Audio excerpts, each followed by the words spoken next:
नया ब्रांड है, इंडिया में अभी अभी आया है। तो पुराने कौन से अच्छे हैं?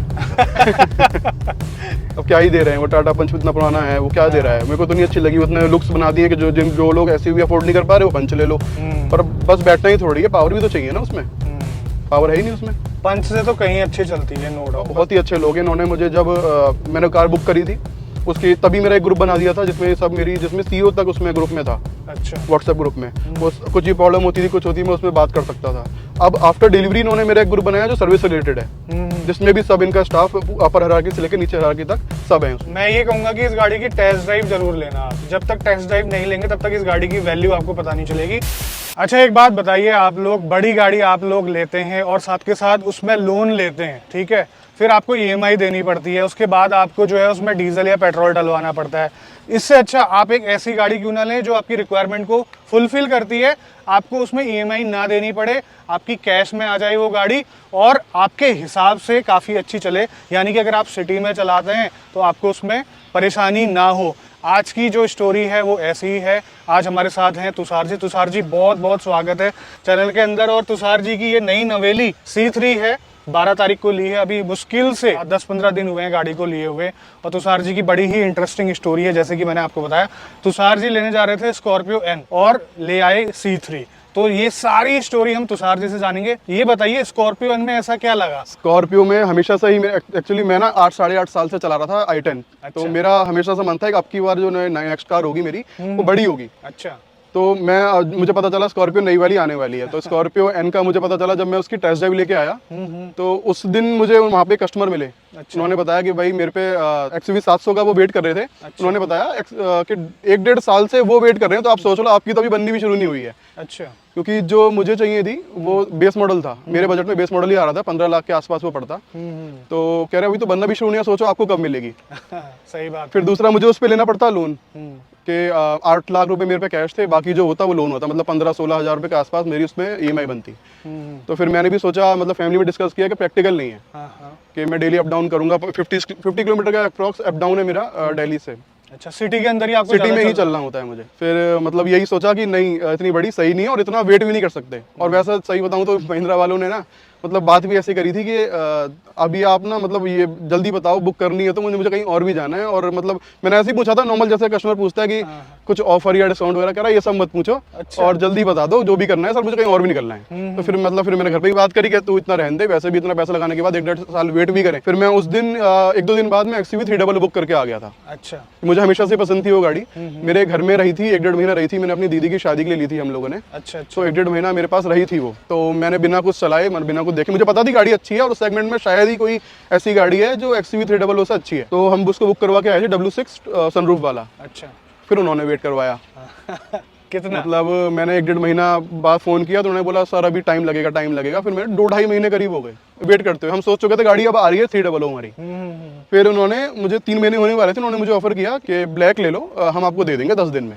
मैंने भाई जब चाहिए वाइट तो मैं ब्लैक क्यों ले लूँ, तो वैसे भी EMI भर रहा हूँ मैं, इतना पैसा 12 लाख रुपए लगाऊंगा और ब्लैक लेने जो पसंद ही नहीं है। फिर हमारे दिमाग में आया, घर में और थोड़ी बात करी कि यार तू इतना EMI भरेगा, इतना लोन भी लेगा। इससे अच्छा हमने सोचा जितना कैश है, हमने फाइनल लास्ट में ये फाइनल किया कि जितना कैश है उतनी पे गाड़ी लेंगे, हम लोन लेंगे ही नहीं।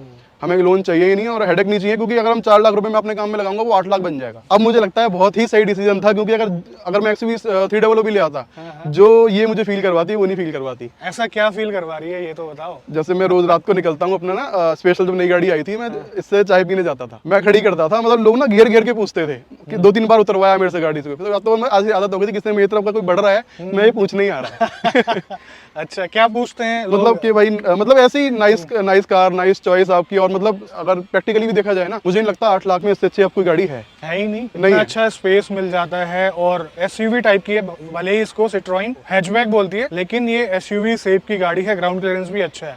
हम स्कॉर्पियो की बात नहीं करते, हम बात करते हैं XUV 300 की। अच्छी खासी पावर है उसमें। हाँ। उसके बाद इसकी पावर में कैसा फील हुआ? ऑब्वियसली मेरे को तो नहीं अच्छी लगी थी पहले जब मैं लेके आया से, मतलब टेस्ट ड्राइव में मुझे सबसे बेस्ट लगी थी 8 लाख में। मतलब 8 लाख में इससे अच्छी पावर किसी गाड़ी में नहीं थी। मैं लास्ट में कंफ्यूज जो हुआ था पंच में, बलिनो सॉरी, मैंने ग्लैंजा चलाई थी। ग्लैंजा वो तो एक सेम ही है। तीनों मैंने चलाई तो सबसे मुझे बेस्ट ये लगी थी। पंच लोग कह रहे थे पंच ले टाटा की गाड़ी अच्छी है, पर वो ना मतलब जब वो पिकअप है उसका वो वाइब्रेट करती है, वो हिलती है। और मैंने फील किया, पता नहीं है या सच नहीं है, 70 के बाद तो अपनी पावर खो देती है वो।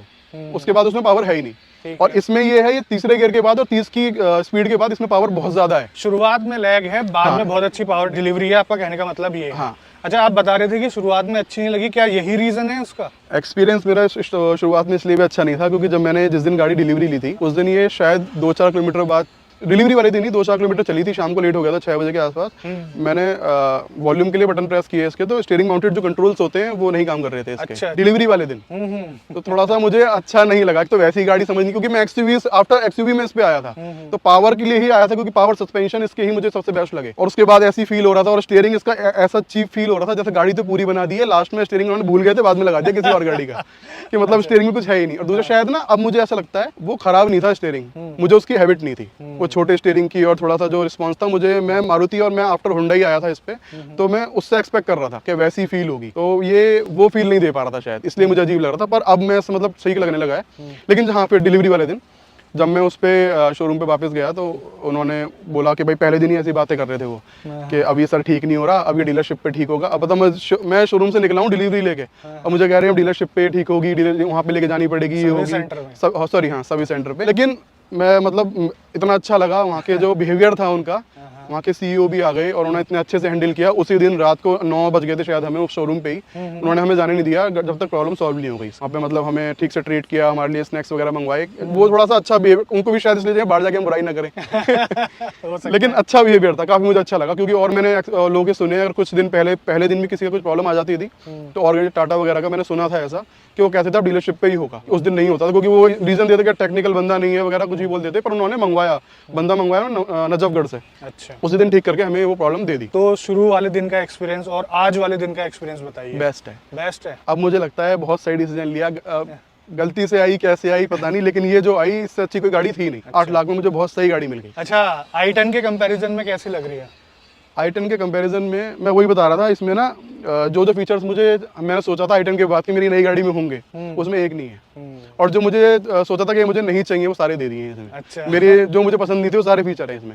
ये 2 DRL मुझे नहीं चाहिए थे, मुझे इतनी बड़ी स्क्रीन जो 10 इंच की दे दी है इसकी कोई जरूरत नहीं है, मुझे वो बटन पसंद थे, थोड़ा फिजिकल फील वो थोड़ा अच्छा लगता था, मुझे वो चाहिए था। दूसरा, मैं i10 में हमेशा सोचता था कि मेरी नेक्स्ट कार में जो मुझे प्रॉब्लम होती है ना डेली रूटीन में फील करते हैं हम कि जो साइड मिरर्स हैं हम हाथों से एडजस्ट कर रहे हैं, वो मुझे इलेक्ट्रॉनिकल चाहिए थे। इसके हैंडल, मैं अपनी फ्रेंड्स वगैरह की, मैं एक सिलेरियो बलेनो तक में भी वो वाले हैंडल आते हैं। सही बात है। वो वाले इसमें इतने चीप से हैंडल दे दिए जो मेरे i10 में भी इससे बड़े थे लेकिन मैं ये मानता हूँ शायद 8 लाख रुपए में जो इन्होंने पैसे लिए हैं 8 लाख रुपए, वो इंजन और सस्पेंशन के लिए हैं, जो गाड़ी में सबसे ज्यादा जरूरी होता है, और वो इन्होंने दिया है, बाकी सब चीजें चल जाती हैं। फैमिली को कंफर्ट कैसा लगा गाड़ी का? फैमिली को तो यही पसंद आई थी। अच्छा। फैमिली को तो कुछ पसंद ही नहीं आया। चलिए इसकी अब पावर का फील लेते हैं और चलते चलते बात करते हैं तुषार जी से। आइए। तो सबसे पहली चीज जो मुझे इस गाड़ी में अच्छी लगी, ड्राइवर सीट का आप अंडर थाई सपोर्ट देखो कितना बड़ा है, एक्सटेंड की गई है ताकि परेशानी ना हो। और दूसरी अच्छी चीज ये है कि विदाउट एक्सीलरेटर ये फर्स्ट गियर में एसी के साथ क्लच में उठ जाती है, और 3 सिलेंडर इसका इंजन है, बिल्कुल भी वाइब्रेट नहीं करता, बहुत अच्छी तरीके से ट्यून किया गया है। और फ्यूल एफिशिएंसी यहाँ पर शो कर रहा है 11.3 किलोमीटर पर लीटर। ये पूरी सिटी की है क्या तुषार? हाँ, ये सिटी की है। अच्छा, आपने सही कहा कि थोड़ा सा लैग है शुरुआत में, और बाद में नेचुरली एस्पिरेटेड इंजन के हिसाब से ना जो पुश है काफ़ी अच्छा है, और जो सिटिंग पोजीशन है वो भी काफ़ी अच्छी है। ऐसा फील हो रहा है कि मैं एसयूवी चला रहा हूँ, और साथ के साथ मुझे बोनट पूरा दिखाई दे रहा है। और 6 फीट 4 इंच मेरी हाइट है, मैं थोड़ा सा अपने हिसाब से सीट को एडजस्ट कर लेता हूँ और तरीके से। अच्छा, आपको लेग रूम कैसा मिल रहा है तुषार? बहुत ही अच्छा, काफ़ी है। आपकी हाइट क्या है? मेरी 5'5" है। 5'5" और 6'4"। आप 6'4" हो? हाँ। फिर तो बहुत ही ज़्यादा जगह है यार कितनी प्यारी चल रही है, वाइब्रेशन नहीं है गाड़ी में बिल्कुल भी। लिटरली जो पंच वगैरह ले रहे हैं वो एक बार सोच सकते हैं इस गाड़ी के बारे में। नेचुरली एस्पिरेटेड इंजन के हिसाब से 1.2 लीटर में काफी अच्छा इंजन है, ये मैं आपको पहले भी बता चुका हूँ। सीटों के जो कुशन है काफी अच्छे हैं, पीछे वाली सीट में भी शायद आप पहली बार बैठ रहे हैं। मैं भी वही फील कर रहा हूँ, अच्छा लग रहा है पीछे, है ना। सस्पेंशन काफी कंफर्टेबल है, और थोड़ा सा कमी ये लगी मुझे कि जो फीचर हैं जैसे इन्होंने बताया, और एक्चुअल में ये चीज़ें काफ़ी चीप लगती है देखने में। ये तो होना चाहिए था, भले ही हम इसको एक ही बार एडजस्ट करते हैं चलाने से पहले, नहीं वो हिल ही जाते हैं, वो ना हिल ही जाते हैं। अगर सुबह गाड़ी साफ करने वाला भी आ रहा है तो वो भी बाहर साफ करके वो हिल जाएंगे। हाँ, और जो एक चीज़ में जिनको ना बिल्कुल कॉस्ट कटिंग नहीं करनी चाहिए थी, ये जो मिरर है ये डे नाइट वाला बिल्कुल होना चाहिए था। बिल्कुल, ये बहुत परेशान करता है। देखा जाए ये नेचुरली एस्पिरेटेड का टॉप वेरिएंट है। ये है आपका वाइब, इसमें तो देने चाहिए थे। इसमें जैसे यहाँ पे पावर विंडो देने का क्या मतलब बनता है, यहाँ बीच में दे दिया है। मैं अपने आइटम में परेशान था, उसमें रिक्लाइन का जो लीवर होता है वो यहाँ पे होता था आइटम में, तो मैं उसमें 8 साढ़े 8 साल आर्मरेस्ट 3 लगवा पाया। अब इसमें भी लगवा पाऊंगा। मुझे उस कार में जो ये एडजस्टेबल हेडरेस्ट होते हैं, ये बिल्कुल बहुत भी लगते थे कि नेक्स्ट कार में मेरी ये तो बिल्कुल नहीं होंगे, ये भी है इसमें। बाकी हुंडई आपने यूज करी, आपने बता रहे थे मुझे कि 8 साल के आसपास आपने हुंडई यूज करी, उस हिसाब से प्लास्टिक क्वालिटी कैसी है इस गाड़ी की? मुझे अच्छी लगी। वैसे हुंडई ना 8 साल से पहले भी मेरे पे सेंटर होती, वो भी मतलब अगर टोटल लगाऊं 10-11 साल से मैं हुंडई कस्टमर ही था। अच्छा। और मैं इसलिए शिफ्ट नहीं करता था क्योंकि मारुति मुझे थोड़ा सा लगता था कि वो कस्टमर को डील नहीं कर पाते हैं, और हुंडई की सर्विस बहुत ही अच्छी लगती थी मुझे। उसके बाद अब मैंने इनको ये भी बहुत अच्छा, मतलब जो शोरूम का मैंने जो बिहेवियर देखा स्टाफ का, बहुत ही अच्छे लोग हैं। इन्होंने मुझे जब मैंने कार बुक करी थी उसकी, तभी मेरा एक ग्रुप बना दिया था जिसमें सब मेरी, जिसमें सीईओ तक उसमें ग्रुप में था। अच्छा। व्हाट्सएप ग्रुप में वो कुछ ही प्रॉब्लम होती थी, कुछ होती, मैं उसमें बात कर सकता था।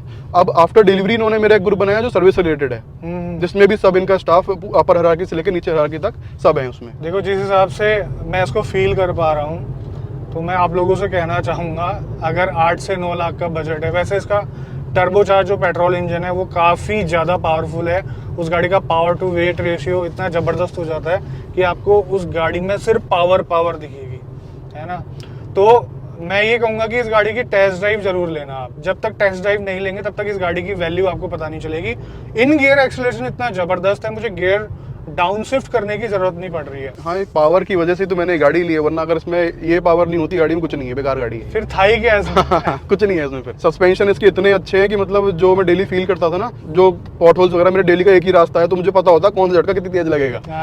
तो वो मतलब मुझे पता है ये ऐसे निकल जाती है, छोटे मोटे तो फील ही नहीं होते इसमें। ये भी हो सकता है जो मैं फर्स्ट डे कह रहा था, फर्स्ट डे का मेरा एक्सपीरियंस का अच्छा नहीं था क्योंकि मुझे अंडर पावर लगी। टेस्ट ड्राइव मैंने ली थी, मुझे शायद इसलिए पता था कि तो मैंने 5 बंदे बिठा रखे थे उसमें, थोड़ी हेल्दी भी थे, और काफी जो ये टाइम था ना जब मैंने अपनी आइटम सोल्ड करी थी, वो मैंने मार्च में बेची थी अपनी गाड़ी।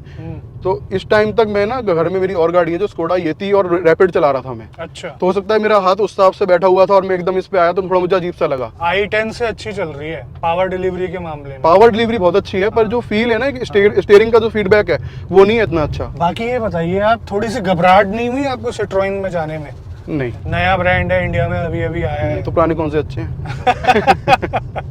अब क्या ही दे रहे हैं, वो टाटा पंच इतना पुराना है, वो क्या दे रहा है? मेरे को तो नहीं अच्छी लगी। उतने लुक्स बना दिए कि जो लोग एसयूवी अफोर्ड नहीं कर पा रहे वो पंच ले लो, पर बस बैठना ही थोड़ी है, पावर भी तो चाहिए ना उसमें। पावर है ही नहीं उसमें। पंच से तो कहीं अच्छी चलती है, नो डाउट। बस एक ग्लेंजा मुझे अच्छी लगी, तो उसमें बिल्ड क्वालिटी नहीं है। बिल्ड क्वालिटी नहीं है, बस वो फील है ना, तो उसके अंदर थोड़ा अच्छा फील आता है। 4 सिलेंडर और 3 सिलेंडर में तो आएगा ही फील, पर फिर वो थोड़ी नीची गाड़ी पहले i10 वाली लगता है मुझे थोड़ा सा फील। बट इसमें वाइब्रेशन नहीं है, बिल्कुल नहीं है, तभी तो गाड़ी पसंद आई थी मुझे। आवाज है इसमें लेकिन वाइब्रेशन नहीं है। हाँ, 80 में पहुंच गई यार बड़े प्यार से। कॉस्ट कटिंग तो तुम्हें भर भर के करी है, जिसकी जरूरत नहीं थी वहाँ पे भी करी है। या ये हो सकता है अगर कॉस्ट कटिंग नहीं करते तो शायद महंगी हो जाती गाड़ी। फिर MID ही आपका जो है आधी है। ना इसमें टैकोमीटर आता है, डिजिटल भी नहीं आता है। MID के अंदर ही जो है ना सारी इंफॉर्मेशन दे रखी है, और साथ के साथ जो आपका स्पीडोमीटर है, डिजिटल स्पीडोमीटर दे रखा है। ठीक है, फील ऐसा ही होना चाहिए गाड़ी में। फीचर से बंदा जो है कॉम्प्रोमाइज कर सकता है, ठीक है। आफ्टर ऑल जो ड्राइवर होता है उसको यही चाहिए होता है, गाड़ी चलानी होती है, और जो बैठे होते हैं उनको कंफर्ट चाहिए होता है बस। और प्राइस देख सकते हैं आप, काफ़ी कॉम्पिटिटिव है प्राइस। बाकी इसका माइलेज का पता चलेगा। अभी तो इसने कभी 11.1 से ऊपर भी तो गई नहीं है बिल्कुल भी। अभी तो 11.3 दिखा रहा है। गई। एक बार कोई हाईवे का ट्रिप मारो आप इसमें। हाईवे नहीं, इसको लेके मैंने गाड़ी ली ही इसलिए मैं कुछ महीनों में लद्दाख लेके जाऊंगा इसे। किन लोगों को रिकमेंड करेंगे आप इसको? जो गाड़ी से सिर्फ और सिर्फ पावर और कंफर्ट चाहते हैं, जिनको माइलेज चाहिए, फीचर चाहिए, वो गाड़ी उनके लिए नहीं है।